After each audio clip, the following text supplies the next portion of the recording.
Hey guys, this is Julian of Julian Gray Media. Today's video, we're going to be diving into the project of my latest single, Navigate. If you haven't heard the song already or seen the music video, make sure to check out the link in the upper right hand corner right now to do so before we get started. Also, we're currently doing a promotion with OMG pop-ups, and if you download Navigate for free, you can get 30% off anything in the Julian Gray Artist Series merchandise line. So check that out as well in the description below. Without any further ado though, let's hop into the studio and get started.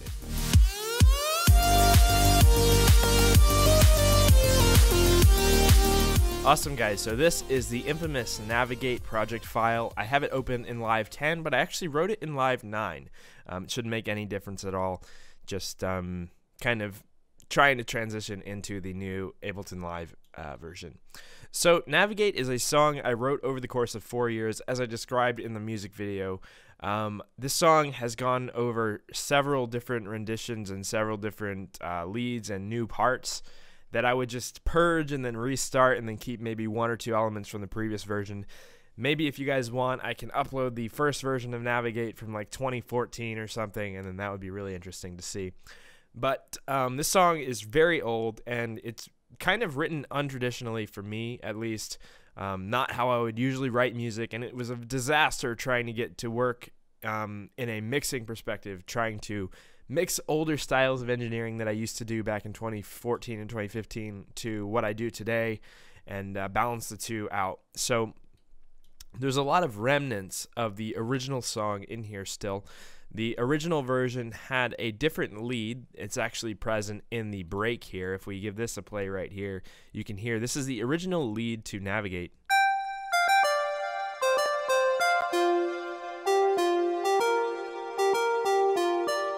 So that lead was actually the top line of the drop in the original song. Again, maybe if you guys are interested, I'll upload the original version. But needless to say, there's a lot of different counter melodies and things like that going on because I just couldn't bring myself to scrap a lot of the melodies. But when I wrote new ones, I kind of just replaced them and moved them into other elements. So I moved them into counter melodies or secondary breakdown leads. We're going to break this song down into chunks. As you can see, I have all the sections labeled. We have the intro, build up, drop A, drop B, breakdown, bridge, build, drop B, drop A, and then we have this little bit of an outro here that's unlabeled.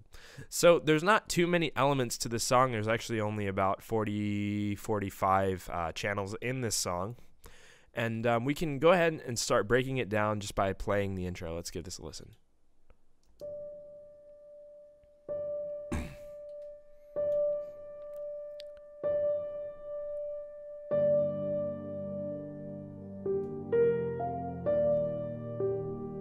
So we start things off with a piano. The Giant from Contact is the sound we use. We have a little bit of Valhalla Room reverb on that sound. I'm going to try to keep going through these quickly. I don't want to spend a ton of time on the mixing of it all. Just some minor high passing here, as you can see. Then we have this saw layer in here as well. This is just a Serum pad, similar to the pad I made in my How to Make Pads video in Serum. You can check out that video above me to the right now, and you know, then come back to this video. A lot of my sound design videos that I do on the channel are sounds that I actually use. We're gonna come to find that the Dead Mouse Pluck video that I did a while ago is the basis to a lot of the sounds used in this song. You can check that out as well. So then we have this saw. It is the pad as you heard in the beginning.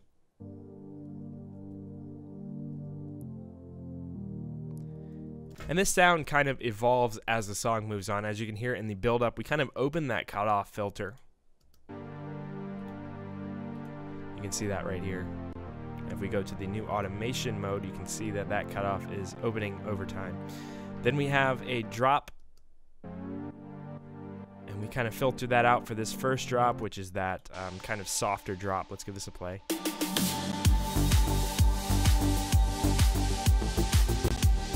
And then we have the main drop, which I open the cutoff all the way for. So it's this one.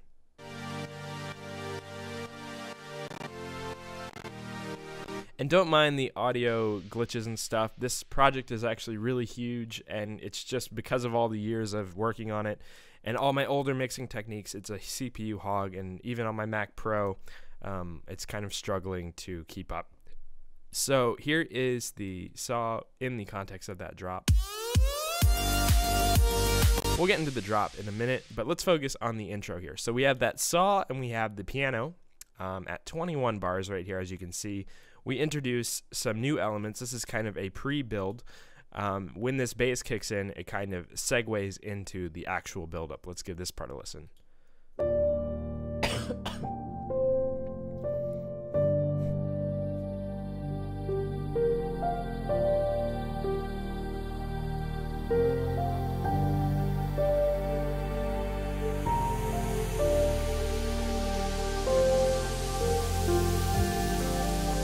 So we introduced the sub bass right there to kind of give some body to the low end, as well as a high kind of vocally pad sound. This was actually a Black Octopus sample that I cut and then applied some fades to, applied a heavy amount of reverb to kind of bury it in the mix so it'd be in the background. And that's how we get that high ambiance. Let's give this a listen.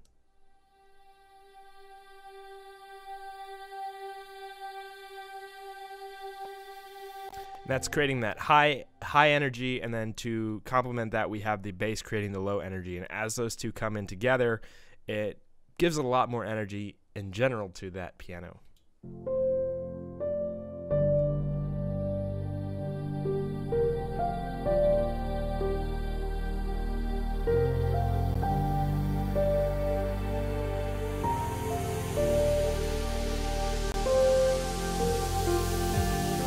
And as you can hear, the saw is actually doing that cutoff filter fade, as well as this effects right here, which is just a white noise sound. I think I'm using the bright noise preset in Serum here, and just kind of sweeping it up with a filter. That is that. And that's what's segueing into that build-up section here. We have an impact to kind of accentuate that transition here. Let's give this a listen, and you can kind of spot it.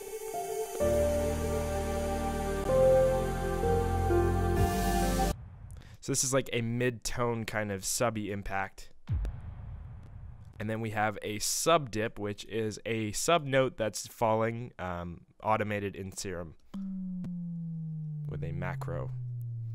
Now today I would have done this with a MIDI pitch bend, but I did it with a macro for some reason when I did this, and I didn't want to change it because it's how I did it originally.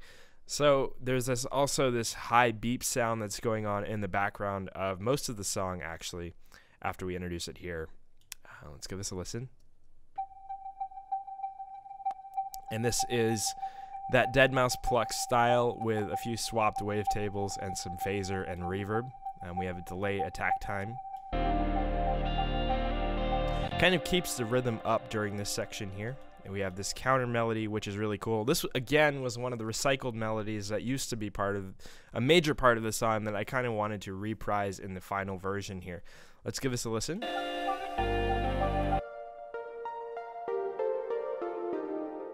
And that used to complement the original lead that we used here, the break lead, which was the original lead of Navigate.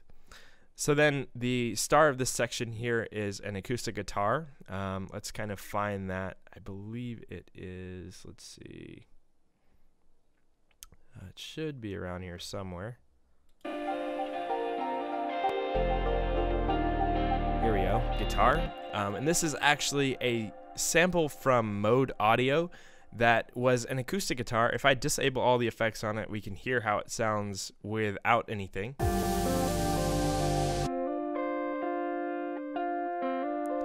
And I believe I sped it up with some warp, and then I applied a guitar rig, guitar distortion, some echo, or I'm sorry, delay, and then some reverb. So we have this now.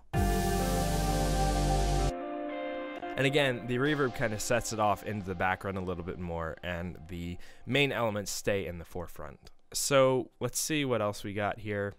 We have this 8-bit sound, which is the new counter melody to the old counter melody. Let's give this a listen.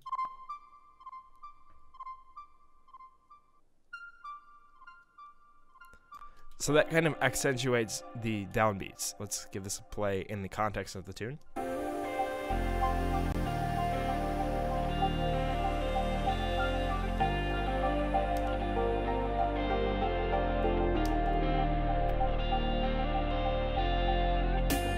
So here at 37, we introduced the first kick drum of the song, which is this soft kick. It's literally just a mid-tone kind of transient. And that is kind of creating energy, but it's kind of segueing into an actual kick. It's just to build up the syncopation here. And then we have the ride, which is right here as well, which kind of does the same thing as that soft kick. So together. And we have a snare build doing some syncopated offbeats. Right here. And that's kind of giving you the triplet feel of what's to come in the drop here. We have the drums here, which is a hi-hat. Again, a syncopated offbeat pattern to kind of give it a little bit more groove, and again to kind of signify that something more groovy and triplety is coming in the drop itself. Because this, from this point on, or I'm sorry, from this point back, you didn't really get the fact that this was a triplet rhythm. It's kind of harder to grasp before the drums start to come in. The melodies are in triplets, but it's harder to see that until the drums come in. So let's give this a play right here with everything intact.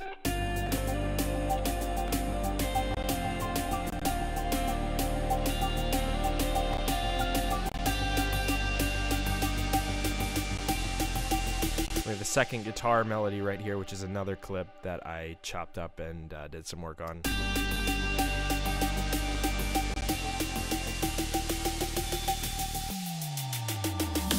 So everything kind of filters up with a high pass filter and then comes right back down. If we look at the snare build, you can see that right here. This curve kind of applies to a lot of the elements of the song right here.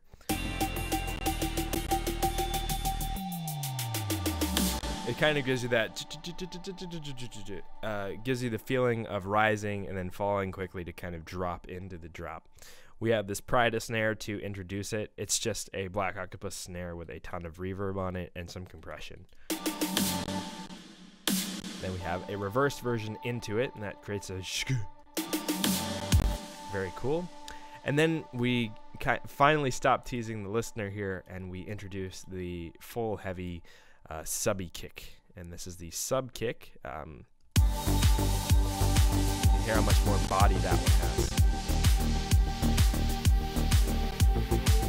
Now this is drop A. This is the first drop. The second drop is the one with the Porter Robinson-esque lead. We'll get into that in a moment. Let's kind of break this down quickly here. We have a clap on every offbeat, obviously. A little bit of reverb to give that kind of future bassy sound, even though this is at 128. Then we have a ride building up off of the latter half of this drop here to give it energy and to kind of signify that something new is coming.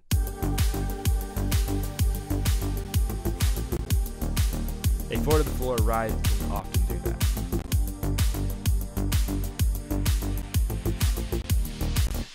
Other than that, we have that same hi-hat rhythm as we did in the build-up. We have a new shuffled hi-hat. Let's give this a listen.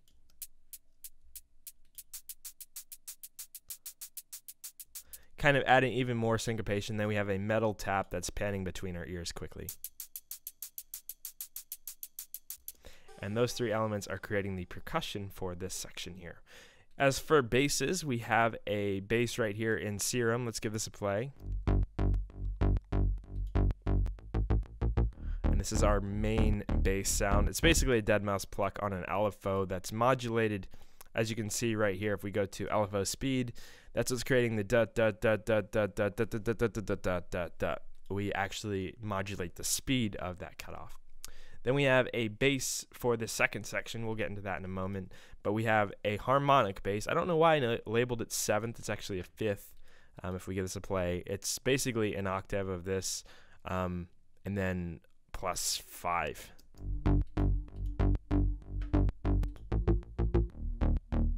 That kind of creates that kind of deep house feel.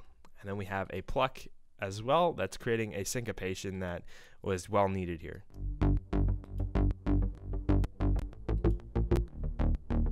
It's doing 16th note triplets, and then we're also modulating the filter speed of this one as well. If we take a look at macro 1. And then we have the effects again, the noise. We're reintroducing that ambient sound that we had in the intro. And that is pretty much it for drop A. Let's give this a listen one more time.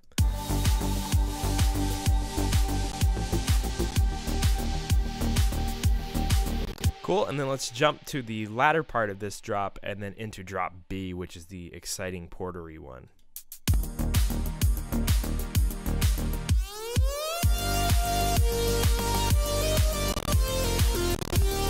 And that lead is actually probably the last thing I wrote on this song before it was completed. We have a MIDI pitch bend to introduce that sound. And I have a tutorial actually outlining exactly how that sound was made. It's called my, I believe, Future Bass Electro Lead Sound Tutorial. If you want to check that out, you can click on the link above me right now to do so right now.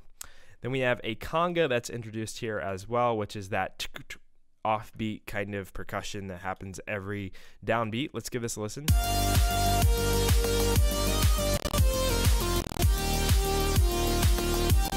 And then we have a bass going underneath that, which is doing basically a held out saw wave note to kind of give it more energy here. Super side chained, but again, we're just doing basic saw wave with, I guess, an octave layer of whatever this is, saw and triangle. And then the sub is also a saw wave. Cool. And we keep that pluck in there for syncopation. Other than that, we're looking at the exact same thing. Again, as I mentioned before, we open the cutoff of the saw right here to give it more energy. And together, it sounds like this.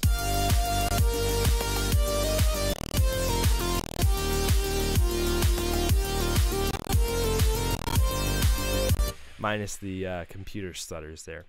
So let's get into the breakdown now. This is kind of similar to the intro. We're reusing a lot of the same elements here. We're just kind of reverting back to that soft saw pad and then the ambient tone with the effects to introduce it, the white noise sweep as we mentioned before. Then we introduce this new sub here. Let's give this a listen. As you can hear, we still have that sub dip right there and the impact to kind of segue. It's kind of falling in energy. That high beat is present again. The only thing new to this section, again, is that original lead that I had with kind of a Porter Robinson-y tone. This is just a square wave and a sine wave together, doing almost like a deadmau5 pluck style of filter automation here. And that's what's creating that plucky, 8-bitty kind of lead sound.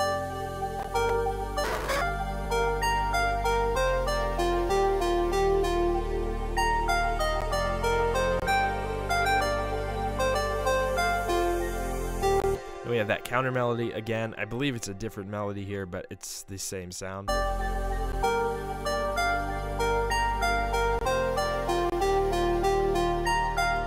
Then we have a progression change here for the bridge section. We go from this very dark melancholic sound to a more happy sound in that bridge.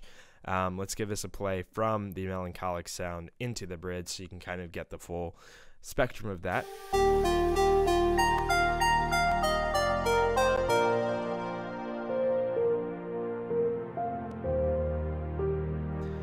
And yes, it goes to a more happy sounding thing. And we have that solemn piano playing here. I believe this is a different piano from the other one. Yes, it is.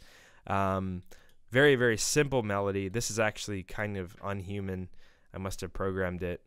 The other one is recorded in. This one was kind of last second. I probably should have humanized this just a little bit more. It's a little bit digital, but that's okay. It works. And then in addition to that, we have this saw doing a different chord. As you can see, this is a different starting chord as this one here.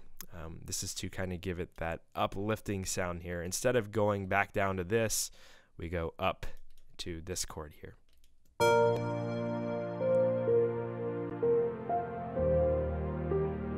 We also do that really cool thing in the top of that saw. There's a is super Porter Robinson. And then as we start to build back up, we can hear we have a guitar again. Same guitar as the beginning, but now that it's more of a major melody, the guitar is kind of serving a different purpose now. It's not creating that melancholic sound, it's creating more uplifting sound.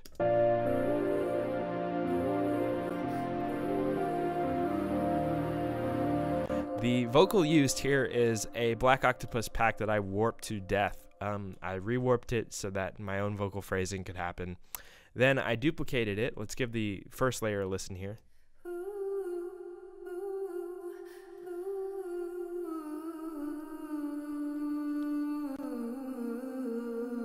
I have that one pan left, and then I have a harmony layer, which is the duplicate of this, tuned up 5 semitones right below it, pan to the right.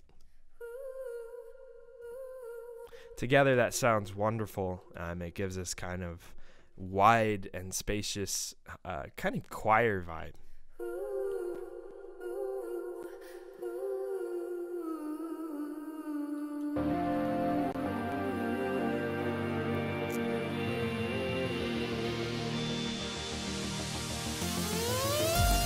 And then again, a very similar build to the last build, except now we are using that lead again.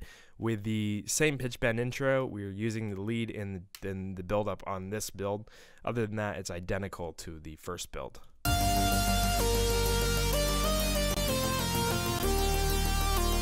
I believe we are also using the pluck that we introduced in the first drop in this build to kind of give it some underlying energy to signify that something even bigger is coming soon, which is this drop B, which is the final drop before the outro. And this pluck right here is doing a great job at adding that underlying energy building up to that drop. So in the latter half of this drop, in this build, we add a counter melody now. This is very Porter Robinson. Admittedly, this was inspired by language. And you'll hear that very, very easily.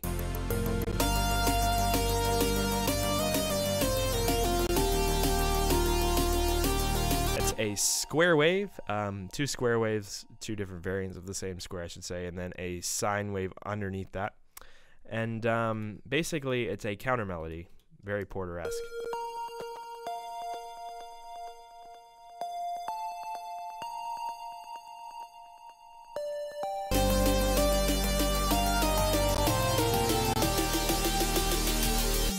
Sub dip out right here to kind of release that tension, and then we kind of do a really cool thing with the lead. We're going to pitch bend down and then back up quickly here.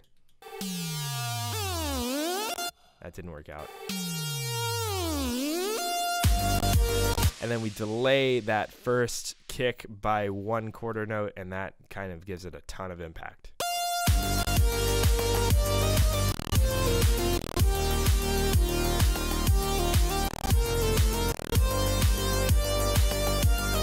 So that is our final drop, and then we have this off section, which is the first drop again to kind of build down where we were already at from the beginning. So let's give this a play.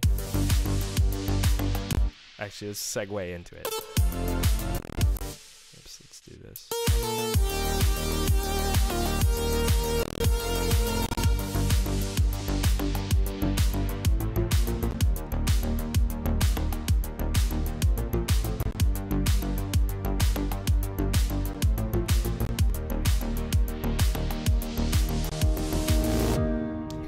And then we end on an unresolved chord to kind of signify the future and hope and all that.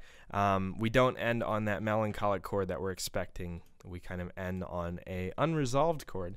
And we do this with a piano instead of the saw to kind of hint back to the beginning of the song just a little bit here. So we have a faded piano, which goes, it's basically this piano reversed into itself, and then it ends on that unresolved chord.